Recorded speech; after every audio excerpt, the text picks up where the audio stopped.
Sareng Bapak Haji Ujang Zain, mari Bapak Haji Ujang Zain matakin kula aturaken.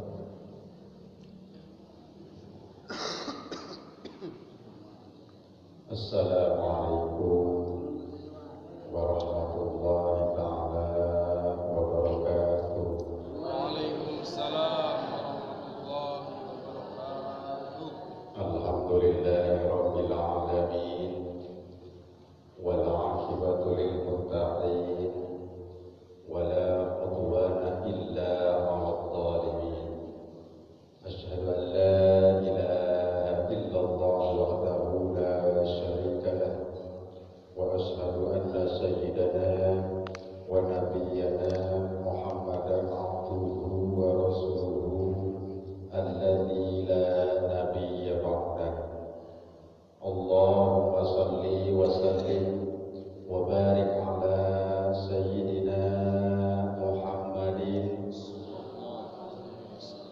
wa ala alihi wa ashabihi ajma'in. Ayyuhal hadirun, ittaqullaha haqqa tuqatihi wa la tamutunna illa wa antum muslimun. Faqad qala Allah ta'ala fi kitabihil karim wa huwa asdaqul qailin. A'udzu billahi minasy syaithanir rajim. Bismillahirrahmanirrahim. Alhamdulillahi rabbil alamin. Ar-Rahmanir Rahim. Maliki yaumiddin. Iyyaka na'budu wa iyyaka nasta'in. Ihdinas siratal mustaqim. Siratal ladzina an'amta 'alaihim ghairil maghdubi 'alaihim waladdallin. Amma ba'd. Hadirin masyarakat muslimin rahimahumullah. Puji syukur mari senantiasa kita panjatkan kehadirat Allah Azza wa Jalla yang senantiasa melimpahkan berbagai macam kenikmatan-kenikmatannya kepada kita, terutama kenikmatan keimanan, keislaman dan kesehatan yang alhamdulillah sampai saat ini masih kita rasakan kenikmatannya. Salawat ma'asalam ayat makrunatul ta'lim semoga tercurah kepada junjungan kita baginda yang mulia Rasulullah Muhammad sallallahu alaihi wasallam, para keluarga, para sahabat dan para pengikutnya, termasuk kita yang hadir di tempat yang berbahagia ini.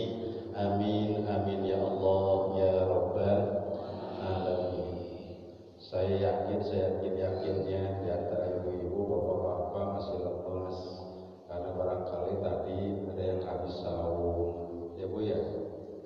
Alhamdulillah, insya Allah. Pak Haji Ujang kenapa pakai puasa tadi? Karena tadi itu tanggal 10 Muharram. 10 Muharram itu biasa kita namakan dengan hari apa? Hari Asyura. Rasulullah Shallallahu Alaihi Wasallam mengatakan dalam hadisnya, barang siapa orang yang berpuasa pada hari Asyura, sebetulnya diperintahkan juga sama hari Tasu'ahnya, yakni tanggal 9 kemarin, tapi yang paling diprioritaskan oleh Rasul tadi tanggal 10, yakni puasa Asyura. Barang siapa orang yang berpuasa pada tanggal 10 bulan Muharram, kata Rasulullah, maka Allah akan memberikan pahala kepada yang bersangkutan itu seumpama dia bertaubat kepada Allah dan taubatnya diterima oleh Allah untuk menutup dosa 1 tahun yang lalu. Itu hadis dalam hadis Sahih Muslim, diriwayatkan oleh Sahih Imam Muslim dalam hadis nomor hadisnya 1162. Jelas dikatakan di sini. Aduh Pak Haji Ujang tadi belum, saya besok masih ada, silahkan. Amin ya Allah ya Rabbal alamin. Kenapa ya Allah sampai begitu memuliakan bulan Muharram? Karena bulan Muharram itu masuk di antara 4 bulan yang dimuliakan oleh Allah. Coba kita buka dalam Quran surat At-Taubah ayat yang ke-36. Allah katakan, inna iddatas syuhur indallah isna asyara syahran fi kitabillah yauma khalaqas samawati wal arda minha arba'atun hurum. 4 bulannya itu adalah bulan haram, yakni bulan yang dimuliakan. Allah menciptakan bulan itu ada 12 bulan, yakni Muharram, Safar, Rabiul Awal, Rabiul Akhir, bukan Januari Februari, bukan, tapi yang Muharram mulainya. Nah, itu di antara 12 bulan itu 4 di antaranya dimuliakan oleh Allah. Mulia bagaimana?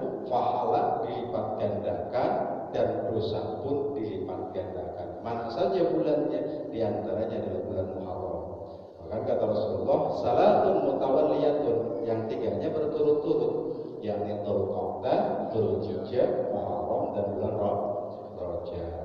Gitu ya. Makanya barangkali yang belum menyirikin, yang belum nandain di bulan Muharram ini masih ada waktu, karena ini baru tanggal 10. Amin ya Allah ya Rabbal alamin.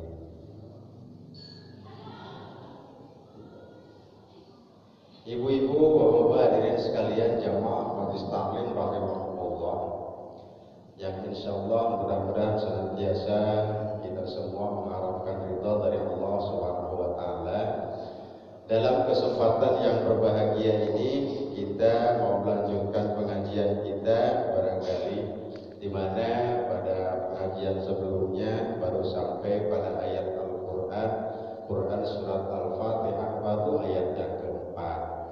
Sekarang kita masuk di ayat yang kelima surat Al-Fatihah. Ya, ngaji Al-Fatihah juga nggak apa-apa ya. Yang mana bunyinya Allah katakan dalam firman-Nya Quran surat Al-Fatihah ayat yang kelima itu, Bismillahirrahmanirrahim, Iyyaka na'budu wa iyyaka nasta'in. Di situ saya sering pengajian dimanapun saya sampaikan, pas di atas iya itu ada tasdid di situ. Dalam ilmu tajwid kaidahnya dinamakan dengan musaddad. Musaddad itu berat, harus dihentak bacanya, karena itu musaddad. Beda ya. Jadi di atas iya-nya ada tasdid. Iyyaka na'budu wa iyyaka nasta'in, jelas.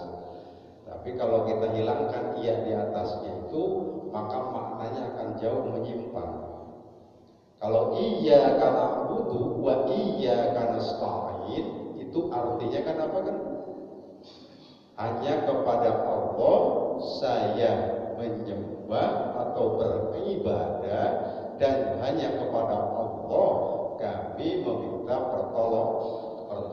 Tetapi ketika di atas iya-nya, tasdidnya tidak kita baca, maka maknanya hanya kepada sinar matahari saya menyembah, hanya kepada sinar matahari saya meminta pertolongan. Murtad kita namanya. Na'udzubillah summa na'udzubillah min dzalik. Mudah-mudahan kita dihindarkan oleh Allah Subhanahu wa taala. Amin ya Allah ya Rabbal alamin. Dalam ayat yang kelima Quran surat Al-Fatihah ini ada 2 mau'idhah, ada 2 pelajaran, sekaligus ada 2 peringatan dari Allah.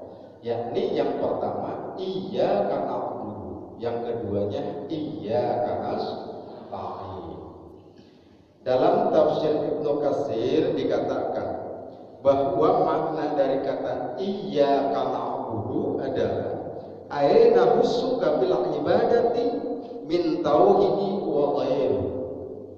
Menurut Imam Ibnu Katsir dikatakan maknanya iyyaka na'budu di sini, yakni iyyaka na'budu, saya menyembah kepada Allah itu, kata Ibnu Katsir, yakni anna husuka, kita itu mengkhususkan apa? Iyyaka na'budu tadi, jadi mengkhususkan dalam beribadah kepada Allah wa ghairihi, dan selain ibadah kepada Allah. Jadi amaliyah apapun kita, ibadah kita untukkan hanya untuk Allah Subhanahu wa ta'ala. Bu, lanjut betul Bu. Lanjut ya. Baru aja mulai Ibu ya. Ini dikatakan di sini. Lalu muncul pertanyaan bagi kita, ma huwal ibadah? Kan tadi dikatakan, iyyaka na'budu, hanya kepada Allah saya menyembah, atau menurut Kasir, hanya kepada Allah saya beribadah. Sekarang saya tanya, apa sih ibadah itu? Atau Ustaz, yang namanya ibadah mah itu kalau saya sholat ibadah, betul? Betul. Atau Ustaz, kalau saya berbakti ke suami itu ibadah, betul? Nggak yakin amat kayaknya berbakti ke suami ibadah itu. Ibadah bukan sih? Alhamdulillah Pak, ternyata ibadah, katanya yakin. Makanya kalau nanti ngelemer-ngelemer dalam melayani suami, padahal sudah tahu itu ibadah, dosanya besar, gitu ya. Itu dikatakan di sana, ya. Ibadah itu kata para ulama dikatakan kalau secara bahasa, ini saya ambil dari Kamus Al-Mu'jam Al-Wasi, makna ibadah itu adalah tunduk kepada Sang Pencipta. Tunduk dan patuh kepada Sang Pencipta. Jadi apapun yang Allah perintahkan, tidak ada hati yang menolak dari kita. Itu adalah ibadah. Allah memerintahkan A, kita ikut A. Allah memerintahkan B, kita ikut B. Itu adalah ibadah. Apapun yang kita lakukan untuk mencari keridhaan Allah, maka itu termasuk ibadah. Sehingga menurut para ulama, takrif atau pengertian dari ibadah itu adalah al-ibadatu hiya at-taqarrubu ilallah. Yang namanya ibadah itu adalah perbuatan seorang hamba untuk mendekatkan diri kepada Allah Subhanahu wa ta'ala biimtithali awamirihi, dengan cara mengerjakan apa yang diperintahkan Allah Subhanahu wa ta'ala, wajtinabi nawahihi, dan menjauhi apa yang menjadi larangan dari Allah, bima adina bihi syari'u, dan semuanya dilakukan dalam batas-batas dalam hukum syariah. Apa hukum syariah? Yakni Al-Quran dan As-Sunnah. Itu adalah ibadah. Jadi ibadah itu apapun yang kita lakukan dalam rangka mendekatkan diri kepada Allah, dalam upaya menjalankan perintah-perintah Allah dan menjauhi larangannya, yang dalam melaksanakannya dihukumi oleh syariah, yakni Al-Quran dan Al-Hadis. Makanya ibadah itu dibagi pada dua bagian. Yang pertama ada ibadah mahdhah, yang kedua ada ibadah ghair mahdhah. Ibadah mahdhah contohnya sholat, ngaji, taklim, itu mahdhah. Tapi kalau kita misalkan zakat, itu kurban, itu ibadah sebetulnya yang ada makna bighairil mahdhahnya, yang bukan cuma ibadah untuk kita saja. Kan kalau sholat itu kan kita nggak sholat, orang lain ikut dosa nggak Pak? Kita tidak sholat, orang lain ikut dosa nggak? Tidak, enak saja. Masa Haji Ujang nggak sholat, Kiai Almatum ikut dosa? Ya rugi, ya. Tetapi kalau misalkan Allah kan katakan ku anfusakum wa ahlikum.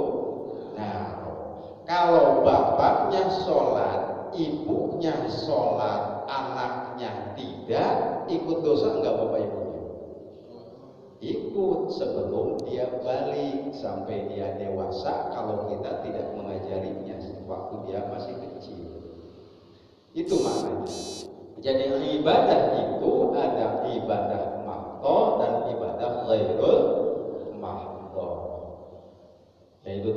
contohnya yang bermakhluk tuh kayak melayani suami. Melayani suami itu dia kalau dipikir-pikir mah kan sampai kita mah dari kecil juga nggak kenal, nggak apa. Bahkan sama saudara juga nggak begitu-begitu amat. Tapi kalau sudah tua jadi suami istri, masya Allah udah salingnya itu. Kenapa itu aturannya? Karena dihukum syar'i, karena dilingkupi, dinaungi oleh hukum syariat, maka kita mau untuk melaksanakannya. Itu mana ibadah. Nah, lalu muncul, Ustaz, saya sering sholat, saya sering ngaji, saya sering sedekah, saya sering baca Quran, saya sering pokoknya silaturahmi, saya sering amal-amal soleh saya yang termasuk dalam ibadah. Apakah ibadah saya diterima oleh Allah Subhanahu wa Ta'ala, Ustaz? Oh, yakin gak amal yang kita, ibadah kita diterima oleh Allah? Insya yang yakin aku orang ditanya mau kamu ayun boten wenten picis ki 1 miliar ayun nah koten ku jawab ibu begitu ya yakin boten kula sedanten ibadahnya diterima oleh Allah Subhanahu wa Ta'ala insya Allah selama ibadah itu mengandung syarat-syarat untuk diterimanya ibadah kita oleh Allah Subhanahu wa Ta'ala. Emang ada gitu Ustaz ibadah yang tidak diterima banyak. Kenapa dia tidak diterima? Karena ibadahnya tidak terpenuhi syarat-syarat qabul ibadahnya.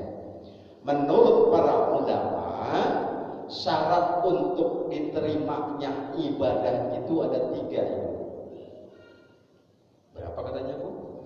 Ada 3. Syarat untuk diterimanya ibadah kita, baik ibadah mahdhah ataupun ibadah ghairul mahdhah, syarat yang harus ada minimal 3 macam. Syarat yang pertama apa Ustaz? Syarat yang pertama adalah al-iman. 1.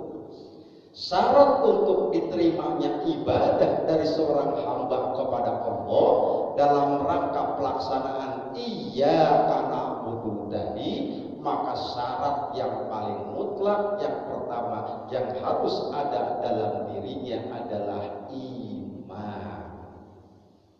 Saya mau tanya nih Bu, kalau orang kafir nyumbang ke majelis Al-Hidayah enggak gede duitnya, enggak, cuma 100.000, dapat pahala enggak? Dapat enggak? Ada yang enggak, ada yang dapat, takut salah gitu baru jawabnya. Takut salah gitu. Ya. Atau jangan 100 kebina-bina misalkan dari 100 mah ada orang kafir non muslim nyumbang ke masjid misalkan, datang ke masjid nyumbang sajadah sebanyak-banyaknya, lalu kemudian uang operasional sebanyak-banyaknya, jadi pahala enggak buat yang bersangkutan? Tidak, sama sekali tidak. Karena kenapa? Tidak ada keimanan. Keimanan apa? Keimanan mengesahkan Allah Subhanahu wa Ta'ala. Sama sekali tidak akan jadi apa-apa. Itulah yang membedakan. Atau barangkali ada orang tidak beragama Islam, sholat tapi nyamah ayo sholat, ngaji pintar dia, sholat ayo enggak sholat wajib doang, nawafil juga dikerjakan. Gimana itu orang seperti itu? Tetap saja tidak akan diterima oleh Allah Subhanahu wa Ta'ala. Yang benar Pak Ujang, ini penjelasannya itu dalam Quran surat Al-Kahfi ayat yang ke-107 dikatakan bahwa syarat mutlak untuk diterimanya ibadah itu yang pertama adalah keimanan. Keimanan yakni dia dalam pengertian mengucapkan 2 kalimat syahadat terlebih dahulu, yakni asyhadu an la ilaha illallah wa asyhadu anna muhammadar rasulullah. Kalau sudah seperti itu, maka amaliyahnya insya Allah diterima dengan syarat yang pertama, yakni keimanan. Allah katakan dalam firman-Nya, innal ladzina amanu wa 'amilus shalihat kanat lahum jannatul firdausi nuzula. Jelas di sana. Innal ladzina amanu. Maka persyaratan pertama untuk diterimanya iman itu ada apa? Diterimanya ibadah itu adalah keimanan dulu kepada Allah Subhanahu wa taala. Makanya jangan salah kaprah. Sekarang ini nanti sudah masuk di tahun politik, ada yang tidak beragama Islam nyumbang-nyumbang ke kita. Hati-hati juga, jangan terlalu setengah-setengah aman. Nah, itu tidak akan jadi apa-apa bagi yang bersangkutan. Terus kita berhak untuk menggunakannya, Ustaz? Tidak apa-apa. Yang penting hakul yakin di dalam diri kita ketika orang memberikannya itu dia bersumber dari sesuatu yang tidak diharamkan oleh Allah Subhanahu wa taala. Mutlak. Syarat yang pertama untuk diterimanya amal seseorang itu atau ibadah seseorang itu adalah keimanan dulu kepada Allah Subhanahu wa taala. Tanpa adanya keimanan, yakni mengakui keesaan Allah Subhanahu wa taala, Allah itu ahad, maka amaliyah apapun tidak akan diterima oleh Allah Subhanahu wa taala. Lalu dalam ayat yang lain dijelaskan, ini dalam Quran surat Al-An'am ayat yang ke-88. Allah katakan bahwa keimanan kepada Allah itu adalah syarat pertama untuk diterimanya amaliyah kita. Di mana Allah katakan, walau asyraku lahabita anhum ma kanu ya'malun. Allah katakan, walau asyraku, kalau seseorang itu musyrik kepada Allah dalam pengertian keimanannya hilang, musyrik kepada Allah, lahabita anhum a'malahum, maka Allah akan lahabita itu menghapus itu. Kita nulis di papan tulis di board baik spidol pakai kapur, nulis dihapus. Ada nggak bekasnya? Tidak ada. Begitupun ketika seseorang beramaliyah amal soleh, beribadah kepada Allah, kemudian dia musyrik kepada Allah, maka amalnya yang sudah puluhan tahun dia kerjakan, lahabita anhum, akan dihapus dari dirinya. Na'udzubillah, summa na'udzubillahi min dzalik. Kita usia sekarang sudah 110 tahun, dari balik 17 tahun berarti usia kita 102 tahun. 102 tahun kita ngaji, sholat, sedekah, silaturahmi, segala kita lakukan. Pas mendekati akhir kita musyrik kepada Allah, maka amaliyah yang sudah kita kumpulkan lahabita Allah. Ini Quran surat Al-An'am ayat yang ke-88. Maka ya'malun, apa yang dia berbuat akan Allah hapuskan. Makanya yuk mari kita jaga diri kita, terutama keluarga terdekat kita, jangan sampai mendekatkan diri kepada kemusyrikan, baik syirik yang jahar yang tampak jelas ataupun kesyirikan yang samar-samar, berusaha untuk kita jauhi. Kenapa? Karena akan menghapus amaliyah yang kita laksanakan walaupun setinggi gunung amaliyah kita. Na'udzubillah, summa na'udzubillahi min dzalik. Mudah-mudahan Allah mencegah kita. Amin ya Allah ya Rabbal alamin. Syarat yang pertama, iyyaka na'budu, beribadah kepada Allah itu syarat mutlak pertama adalah iman kita kepada Allah harus senantiasa dijaga, jangan sampai menyimpang dari ketauhidan kepada Allah Subhanahu wa taala. Pak Haji Ujang, apakah saya ini sudah benar imannya? Apakah kita ini sudah benar belum imannya ini? Apakah ibadah kita itu akan mungkin gak ya diterima oleh Allah? Sementara syarat mutlak yang pertama adalah keimanan. Iman itu apa sih kok? Iman itu percaya, iman itu ya, iman itu percaya. Tapi kalau kata para ulama yang namanya iman itu ada aqdun bil qalbi wa iqrarun bil lisan wa amalun bil arkan. Etikotkan dengan hati, ucapkan dengan lisan, lalu lakukan dengan seluruh anggota badan kita. Itu adalah iman. Percaya kamu kepada Allah? Iya, percaya. Percaya sama Al-Quran? Iya, percaya. Percaya sama Al-Hadis? Iya, percaya. Alhamdulillah, Allah memerintahkan untuk taat. Jauh dari Allah berarti tingkat keimanan kita masih lemah di dalamnya. Rasulullah Shallallahu Alaihi Wasallam mengatakan yang namanya iman itu bercabang, Ibu. Bahkan dikatakan al-imanu bid'un wa sab'una syu'bah. Iman itu bercabang-cabang. Minimal ada 70 cabang kata Rasulullah Shallallahu Alaihi Wasallam.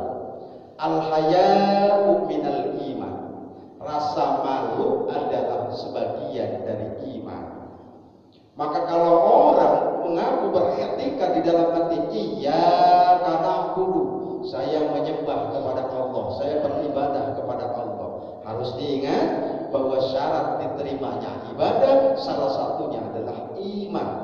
Iman itu adalah mengetikatkan dengan hati, mengucapkan dengan lisan, melakukan dengan perbuatan. Allah katakan di dalam Al-Quranul Karim, misalkan banyak penjelasan larangan bagi kita. Misalkan khudh min amwalihim shadaqatan tutahhiruhum. Yakin gak itu? Yakin ayat Al-Quran. Tapi merepet jahe, cap jengkol, pelitnya naudzubillah. Berarti imannya masih separuh, belum sampai ke dalam i'tiqad lisan dan ucapan. Ajaran agama mengajarkan kepada kita terus iqra'ul Qur'an wal Qur'an ya'ti yaumal qiyamati syafi'an. Baca Quran, kalau Quran itu nanti akan mendapati kamu, memberikan syafaat. Yakin itu, yakin di hati, di lisan diucapkan, tetapi di perbuatan masih kurang. Berarti keimanan kita masih kurang di sana. Karena keimanan itu akad dengan hati, ucapkan dengan lisan, lakukan dengan anggota badan. Itu bahkan al-haya, rasa malu saja itu adalah bagian dari keimanan seseorang. Mudah-mudahan kita masuk di dalamnya. Amin. Amin. Amin. Amin ya Allah ya Rabbal alamin. Bahkan dalam hadis lain dijelaskan oleh Rasulullah sallallahu alaihi wasallam, khamsun minal iman ma lam yakun fihi syai'un minhunna fala imanalah. Jadi kalau begitu kita tuh jangan berharap tuh ibadah kita akan diterima oleh Allah kalau kita belum melaksanakan 5 hal ini dalam hidup kita. Karena Rasul katakan khamsun minal iman, 5 hal yang menjadi tanda seseorang itu beriman kepada Allah. Sementara keimanan itu adalah syarat mutlak diterimanya ibadah. Mana Pak Haji Ujang yang 5 itu? Yang pertama at-taslim li amrillah. Yang pertama, kalau kita beriman kepada Allah, ibadah kita ingin diterima oleh Allah, syarat mutlak perilaku kita, syarat mutlak perbuatan kita at-taslimu li amrillah. Tunduk dan patuh akan seluruh ketentuan dari Allah Subhanahu wa Ta'ala. Di mana aturan Allah, yakni Al-Quran dan As-Sunnah.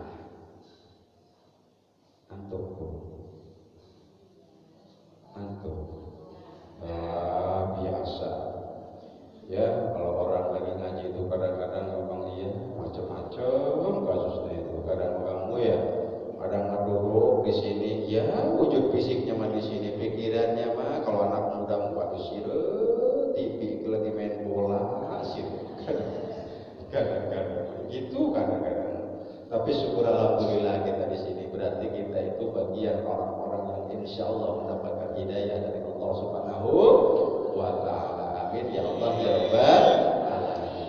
Tuh, tanda keimanan itu at-taslim li amrillah, tunduk patuh akan seluruh ketentuan dari Allah Subhanahu wa Ta'ala. Dari sejak kita tidur sampai bangun tidur, sampai dari kita lahir sampai kita masuk ke liang lahat, maka kita berusaha semaksimal mungkin.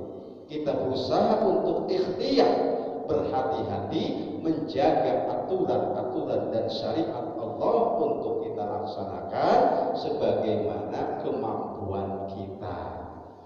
Kan mengatur semuanya, sejak makan diatur, minum diatur, duduk diatur, berhubungan sosial diatur, jual beli diatur, jadi pegawai diatur, jadi ustadz diatur, jadi kiai diatur, bapak rumah tangga diatur, ibu rumah tangga diatur, semuanya dalam syariat.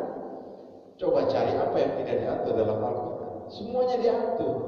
Contohnya misalkan ya itu tadi kita dalam berdagang diatur oleh Allah Subhanahu wa Ta'ala. Allah katakan ada yang namanya neraka syakor. Neraka syakor itu bagi siapa? Salah satunya yang suka mengurangi timbangan. Diatur. Kalau kita beriman kepada Allah, berusaha semaksimal mungkin untuk tidak melakukan perbuatan-perbuatan yang menyimpang dari aturan agama yang di Al-Quran dan Al-Hadis. At-taslim li amrillah. Lalu kemudian tanda yang berikutnya, orang yang beriman sebagai syarat diterimanya ibadah itu setelah at-taslim waridho bi qadaillah. Dia senantiasa ridho dengan seluruh ketentuan dari Allah Subhanahu wa Ta'ala, khairihi wa syarrihi minallahi ta'ala. Yakini dalam hati bahwa apapun yang Allah berikan kepada kita, kayakah kita, miskinkah kita, gantengkah kita, jelekkah kita, cantikkah kita, jelekkah kita, hitamkah kita, putihkah kita, semuanya dari Allah Subhanahu wa Ta'ala, khairihi wa syarrihi minallahi ta'ala. Apa artinya? Muncul sikap kita ridho akan ketentuan Allah. Bagaimana? Ya Allah, di rumah tuh saya punya orang tua umurnya udah 90 tahun misalkan. Ya Allah Karim, dari tanah sudah kencing di situ, sudah buang air di situ, pokoknya Maya mau ke kamar mandi tak gendong-gendong. Kalau orang beriman kepada Allah, tidak mungkin dia akan nada tidak terima akan ketentuan itu. Bagaimana? Usipa serius tua apa beres basi berapa? Mati tempat astagfirullah. Berarti itu bukan bagian orang yang beriman kepada Allah. Kenapa? Karena tidak meyakini bahwa khairihi wa syarrihi minallahi ta'ala. Ingat terutama kepada orang-orang tua kita yang sudah mungkin sudah tua betul, sudah tidak bisa berdaya, kita masih kuat, terutama yang masih muda. Ingat, Allah akan memberikan balasan amal sesuai dengan amaliyah yang kita lakukan. Kalau kita sekarang usia masih 50, 60 tahun masih kuat, di rumah ada orang tua kita yang sudah lebih tua dari kita, tentunya sudah tidak bisa berdaya, kita perlakukan tidak baik, maka tunggulah ketika kita sudah jompo seperti itu, kita pun oleh anak-anak kita akan diperlakukan seperti itu. Na'udzubillah summa na'udzubillah dari mudah-mudahan Allah menghindarkan. Amin ya Allah ya Rabbal alamin. Masih ya Bu ya? Masih. Baru satu itu, padahal tadi dibilang ada 3. Ini baru iya karena aku belum wa iya karena stain. Gimana sampai ghairil maghdubi alaihim waladdallin, ya bisa sampai subuh ini. Iya. Ya, jelas di sana dikatakan, ya. At-taslim li amrillah, waridho bi qadaillah. Lalu berikutnya wa taqwidu illallah. Orang yang beriman, yang keimanannya itu akan menjadi prasyarat, syarat untuk diterimanya ibadah, dia harus at-taqwid. Ma huwa taqwid, Ustaz? Taqwid itu adalah berserah diri kepada Allah Subhanahu wa ta'ala. Punya masalah sebesar apapun, dia akan menyandarkan diri kepada Allah Subhanahu wa ta'ala. Masalah yang dia hadapi akan dia pasrahkan kepada Allah dengan cara takarruf kepada Allah Subhanahu wa ta'ala. Ustaz, kalau lagi punya masalah, apa yang harus dilakukan oleh saya? Masalah mana orang hidup mah pasti. Kalau nggak mau punya masalah, sudah mati saja. Karena orang mati mah nggak punya masalah, kata siapa? Bahkan justru orang yang sudah meninggal mah masalahnya lebih luas. Makanya sekarang selesaikan masalahnya. Maksudnya bagaimana, Ustaz? Takarruf kepada Allah, takarruf kepada Allah. Taqwid, berserah diri kepada Allah.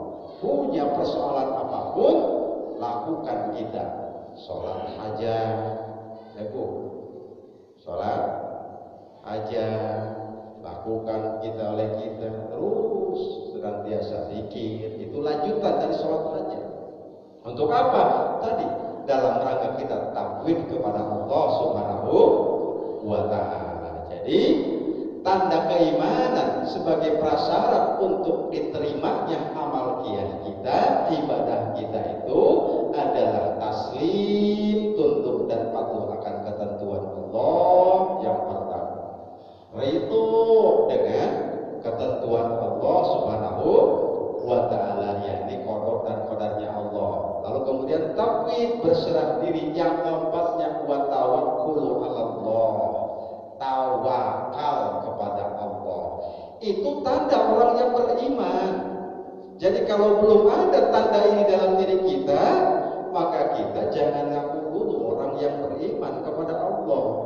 Ini menurut hadis riwayat dari Rasulullah Sallallahu Alaihi Wasallam. Karena orang yang beriman, dia akan senantiasa tawakal kepada Allah. Tawakal itu gimana sih, Ustaz? Tawakalnya jangan kumaha Allah. Alah, kalau memang sudah begini mah pasti begitu.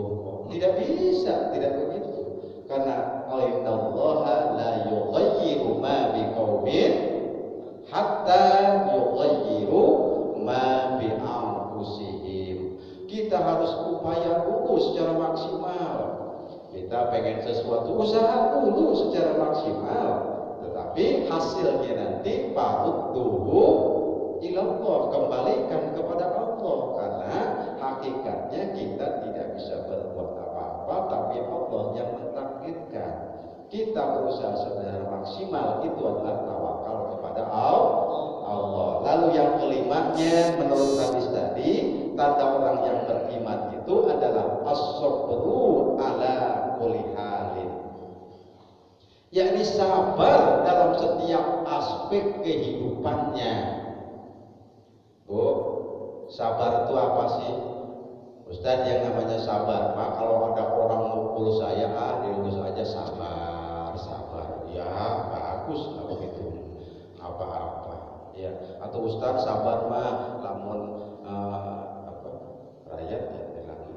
Kalau suami saya ngelinter-linter kemana-mana, saya pada sabar deh, ya bagus kalau begitu juga.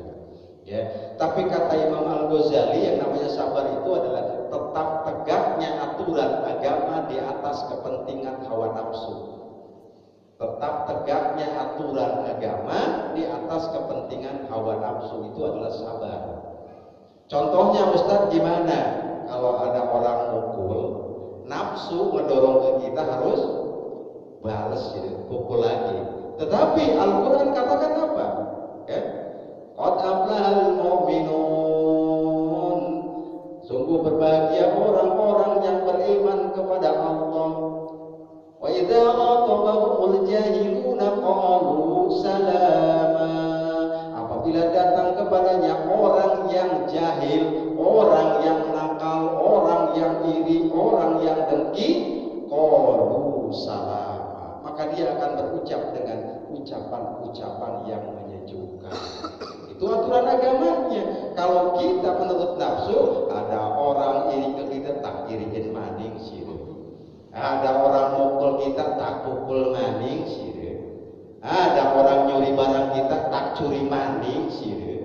Itu nafsu. Tetapi Al-Quran, yakni aturan agama tadi menyuruh kita, kalau ada seperti itu, salama, biarkan Allah, parutuhu, kembalikan kepada Allah, maka insya Allah kita akan senantiasa masuk dalam kategori orang-orang yang beriman di hadapan Allah Subhanahu wa ta'ala. Amin ya Allah ya Rabbal alamin. Yang pertama, syarat diterima ibadah itu adalah iman.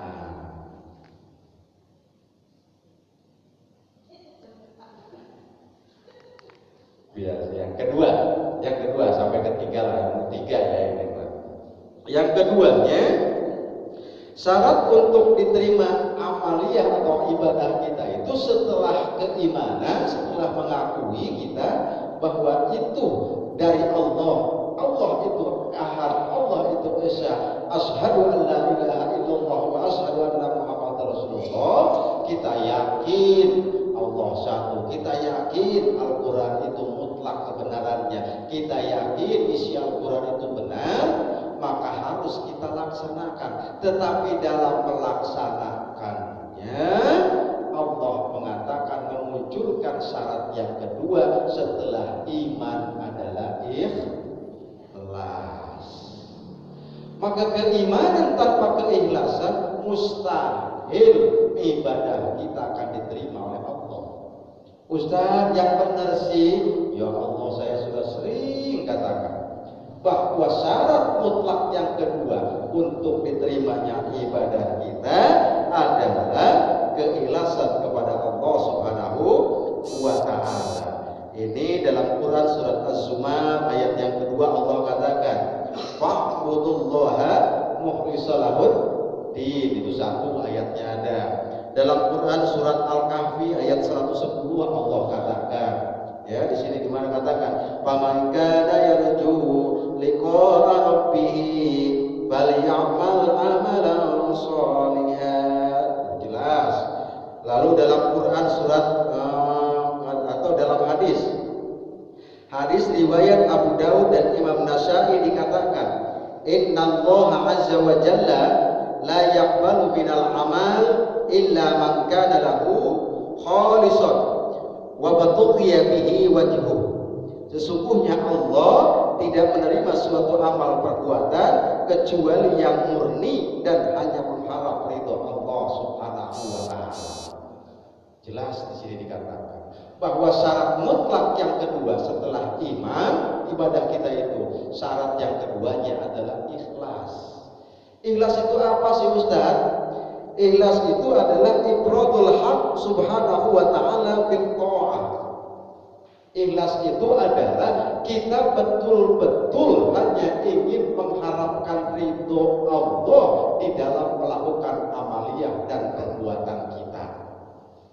Tidak sedikit orang datang ke majelis taklim, ke tempat pengajian, niatnya lain, bukan li'a'la kalimatillah wa limardatillah. Kenapa kamu datang? Itu tuh kalau nggak ke masjid taklim, kalau nggak ikut pengajian tuh suka nggak dideketin nantinya. Ada izin boleh.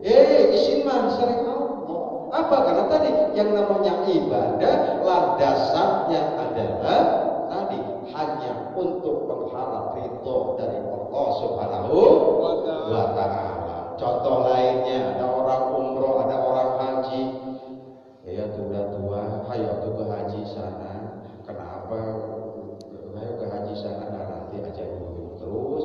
Sudah gitu, iya saya teh duit banyak, bro dijuru, bro dipantau, kalaya di tengah iman. Ngerti kamu? Ngerti nggak? Bro dijuru, bro dipantau, kalaya di tengah iman, ngerti nggak? Saking banyaknya gitu ya. Udah gitu berangkat ke haji, barang ditanya, berarti berangkat haji kenapa? Kan izin saya teh sudah mampu nggak berangkat haji. Ta'udzubillah summa ta'udzubillah ya ben. Dan kenapa? Itu dia tidak ikhlas melaksanakannya. Berarti niatnya karena malu sama manusia, bukan malu karena Allah.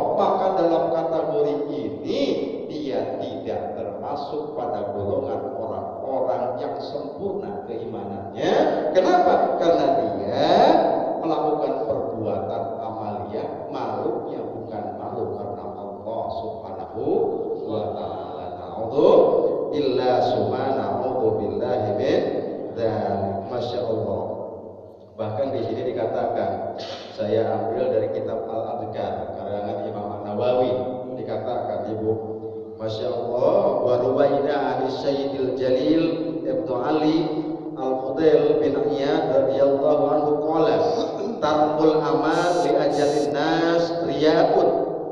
Tidak beramal lagi karena manusia adalah riya. Berarti tidak ikhlas itu namanya. Tarkul amal li ajalin nas riyaun. Biasanya dia melakukan itu, tetapi belum ditinggalin, tidak melakukan perbuatan baik itu karena ingin dipuji orang. Itu riya, meninggalkan sesuatunya itu. Masya Allah. Lalu kemudian dilanjutkan kata Imam An-Nawawi, wal amalu li ajalin nas syirkun. Dan kalau kita beramal apalagi ibadah karena ingin untuk dipuji oleh manusia, syirkun. Apa itu syirkun? Bukan sirkus ya, syirkun pakai syir gede, syirkun yaitu syirik. Syirik itu apa? Menduakan Allah. Na'udzubillah subhanallah min ini di sini dikatakan. Ini dalam kitab Al-Adhkar dikatakan ya, wal amul ajalin syirkun. Lalu kemudian dilanjutkan kata Imam An-Nawawi, wal ikhlasu ayyu'afiyallahu minhuma. Dan ikhlas itu adalah kalau kamu terjaga dari dua perbuatan tadi. Yani apa? Kita meninggalkan perbuatan karena manusia, juga melakukan perbuatan karena manusia. Selain itu dua, maka itulah namanya ikhlas. Apa artinya? Allah tujuan kita. Amin ya Allah ya Rabbal alamin. Masya Allah, masya Allah. Di sini dikatakan. Sehingga dilanjutkan dalam kitab Adhkar tersebut, muncullah tanda-tanda bahwa kita itu melakukan perbuatan yang ikhlas. Di sini dikatakan wa'an dinuni rahimallahu taala. Ini diriwayatkan dari Zunun al-Misri. Dikatakan talasun min alamatil ikhlas. Minimal ada 3 ciri orang yang berbuat ikhlas. Ikhlas itu tadi dikatakan sebagai syarat untuk diterimanya ibadah. Nah, Imam An-Nawawi mengatakan talasun min alamatil ikhlas. Minimal ada 3 ciri orang berbuat ikhlas. Yang pertama, astiwa'ul madhi wa damu minal amah. Pertama, ujian dan celaan orang sama saja bagi dirinya. Jadi ketika beribadah, ketika amal, ada yang muji atau tidak, sama saja bagi dirinya, dia tetap begitu. Maka menurut Imam An-Nawawi, tahu nggak Imam An-Nawawi? Ada yang kenal? Oh, kenal sama Imam An-Nawawi. Beliau itu ulama besar dari Banten, lahirnya di Tanarang di sana, di Serang sebelah sana. Tapi memang menurut sebagian ulama meninggalnya itu di Mekah ya, meninggalnya di sana. Jadi imam besar, pengarang kitab banyak, di antaranya Al-Adhkar. Kalau untuk hubungan suami istri ada yang namanya Uqudul Jen. Ya, wah, kalau ibu-ibu, bapak-bapak baca kitab Uqudul Jen, insya Allah pengadilan agama akan kosong itu. Tidak akan ada yang cerai-ceraian, nggak ada itu. Bakal akur soalnya. Iya, itu kitabnya namanya Uqudul Jen. Kitab Imam An-Nawawi banyak sebetulnya. Beliau ulama besar yang memang diakui secara internasional. Ya, Imam An-Nawawi itu. Nah, ini dikatakan di sini. Lalu kemudian yang pertama itu tanda ikhlas itu adalah mau ada pujian, mau ada celaan, dia tetap saja beramal seperti itu. Lalu yang keduanya tidak ingin, di sini dikatakan wa nisyanu ru'yatil amal bil amal. Dia tidak ingin dipuji oleh manusia. Lalu yang ketiganya waktu itu thawabal amal fil akhirah. Yang ketiganya tandanya itu hanya beramal dan beribadah hanya untuk mengharapkan ridho Allah nanti di akhirat. Mudah-mudahan kita masuk di antaranya. Amin ya Allah ya Rabbal alamin. Sudah berapa tadi? 2 menit lagi lah biar tuntas.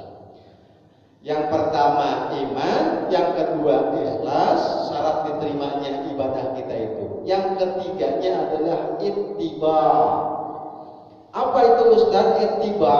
Ittiba itu adalah mengikuti jejak yang dicontohkan oleh Rasulullah Muhammad SAW. Kalau ibadah tidak dicontohkan oleh Rasulullah, raddun, maka itu akan tertolak di hadapan Allah. Kenapa demikian? Kan dikatakan dalam sebuah ayat, wa ma atakumur rasul fakhudhuhu wa ma nahakum anhu apapun yang datang dari Rasulullah Sallallahu Alaihi Wasallam, maka ambillah dan contohnya. Makanya kalau ada yang tanya kenapa kamu puasa tanggal 10 Asyura, kan Rasulullah puasa, mana hadisnya? Nih, ini hadisnya. Karena hadis itu aqwal wa afal wa takrir, perbuatan, diam dan ucapannya Rasulullah. Maka yang namanya hadis itu sunnah. Sunnah itu kita ikutin mendapatkan pahala, ditinggalkan tidak apa-apa. Tapi apakah kita sudah merasa cukup tidak mendapat apa-apa di dunia? Nah itu kan persoalannya. Maka ittiba, ikut kepada manhajnya Rasulullah Sallallahu Alaihi Wasallam, dicontohkan oleh Rasul. Ittiba kepada Rasulullah itu ada 6 hal. Pertama, ittiba dalam sebabnya. Asbab kata para ulama, ibadah itu harus ada sebab. Ibu tiba-tiba misalkan jam 11 sholat, ibu sholat apa? Sholat gerhana. Gerhana apa? Gerhana matahari. Dilihat tak ada gerhana matahari terang-terangnya. Sah nggak itu sholatnya? Tidak. Kenapa? Karena itu tidak ada contoh dari Rasulullah, tidak ada keterangan agamanya. Jadi ibadah itu harus ittiba, mengikuti Rasulullah. Salah satunya adalah ada asbab, ada sebab ibadah itu. Gak mungkin tidak ada sebab. Kita misalkan motong kambing 2 ekor, ditanya untuk apa? Akikoh, kan? Sah nggak? Betul. Kenapa? Karena dari sanadnya Rasulullah yang nyuruh. Tiba-tiba ibu bilang, padahal sudah akikah misalkan, motong kambing buat apa? Motong kambing aja. Anaknya nggak diajar untuk akikah, mustahil akan jadi akikah. Kenapa? Itu sunah biasa. Jadi ibadah itu harus ittiba dalam asbabnya. Lalu ittiba dalam jenisnya. Contohnya ibadah harus sesuai dengan syariat dalam jenisnya. Bila seorang menyembelih kuda atau ayam diniatkan untuk kurban, sah nggak? Dia motong ayam aja sama bebek, lagi apa motong kurban kan gitu? Sah nggak? Sah nggak? Halo? Wah ini mah udah ngantuk, kayak udah pengen pulang. Ya sudah lah, ya. Yang nggak sah karena kan dari sana aja juga kalau kurban harus yang berkaki 4 yang sudah diitibakan, dicontohkan oleh Rasulullah, yakni apa? Nah, kucing kan ya nggak ada dari Rasulullah. Sah nggak kalau kurban kucing? Tidak, karena Rasulullah tidak contohkan. Rasul ittiba kepada Nabiullah Ibrahim alaihissalam. Ya, terus diturunkan kepada umatnya. Maka apapun ibadah kalau tidak dicontohkan oleh Rasulullah Sallallahu Alaihi Wasallam, ya rodun. Makanya disinilah pentingnya belajar agama. Fakullu man bi ghairi ilmin ya'malu amaluhu mardudatun latun balu. Lalu di ittiba itu dalam bilangannya itu. Bilangannya contohnya misalkan tawaf itu ngapain ya, tawaf begitu 7 kali yang sudah haji. Misalkan apa? Ngikutin siapa? Bisa nggak sih dikurangi jadi 3? Ya katuran saja. Atau 1 biar cepat. Atau misalkan lagi ngelempar jumroh, Rasul berdasar kepada Nabi Ibrahim ngambil batunya 7 itu satu-satu. Karena ini pengen cepat diambil 7 sekaligus dilemparin. Wah aja gitu. Sah nggak itu kan haji? Bukan sah karena nggak ikuti cara Rasulullah Sallallahu Alaihi Wasallam. Jadi ibadah harus ittiba. Lalu dalam tata caranya ittiba itu, tata cara atau hayatnya. Hayat ini tanggung ya, nanti kepotong pengertiannya. Hayat itu adalah caranya. Kalau wudu, makanya wudu. Kalau wudu ya harus tertib karena rukun wudu itu ada tertib yang ke-6. Maka kalau tidak tertib tidak sah. Siapa yang mencontohkan? Rasulullah. Wudu enak baik, mulai dari sikil keringet, langsung ke atas. Tidak sah. Karena ittiba yang sudah dicontohkan oleh Rasulullah dimulai dari rukun yang pertama terus sampai ke bawah sehingga ada aturan tertib. Tertib itu rukun, ngerunut 1, 2, 3 terus ke bawah. Dari hayatnya. Yang kelima soal waktunya.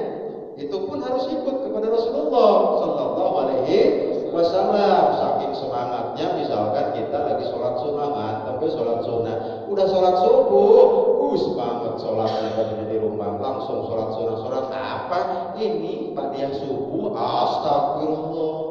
Yang nggak ada, kenapa? Nggak ada contoh dari Rasulullah Sallallahu Alaihi Wasallam. Maka itu pun diatur dalam waktunya dan tentu tempatnya juga. Ya, orang itikaf ya di masjid. Lagi apa kamu itikaf tapi nongkrong di depan TV di rumah? Ya bukan itikaf, itu itikaf di masjid. Ya namanya seperti itu. Atau mau kemana? Mau ziarah kemana? Ke makam Rasul. Mau umrohnya kemana? Ke India. Tidak jangan ibadah yang namanya umroh. Tempatnya adalah ke Baitullah. Jadi syarat untuk diterimanya ibadah kita menurut para ulama minimal ada 3. Yang pertama iman, yang kedua ikhlas, yang ketiganya adalah ittiba, yang mengikuti apa yang diperintahkan oleh Rasulullah Muhammad SAW. Mudah-mudahan apa